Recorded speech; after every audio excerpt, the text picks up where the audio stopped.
বর্ধমান জেলার মঙ্গলকোটের মাঝিক গ্রাম।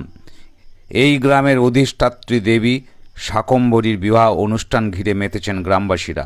প্রথা রয়েছে, মাঝিক গ্রামের শাকম্ভরী দেবীর সঙ্গে গ্রামের দেউলেশ্বর শিবের বিবাহ অনুষ্ঠান হয় প্রতি বছর চৈত্র মাসের মদন চতুর্দশীর দিন।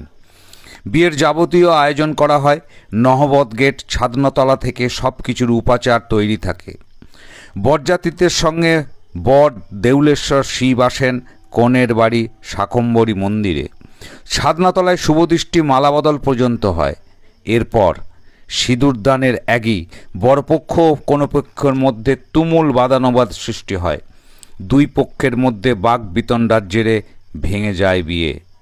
বরপক্ষ বিদ্রূপ করে বলে, কনের গায়ের রং কালো, আমাদের ছেলের সঙ্গে বিয়ে দেব না।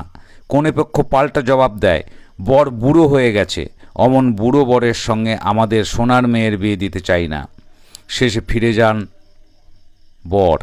মাঝিক গ্রামে এমনই অভিনব প্রথা প্রায় 350 বছর ধরেই চলে আসছে। জানা যায়, বহুকাল আগে সর্দারপাড়ার কয়েকজন মাছ ধরতে গিয়ে শাকম্ভরীর শিলামূর্তি একটি পুকুর থেকে উদ্ধার করেন।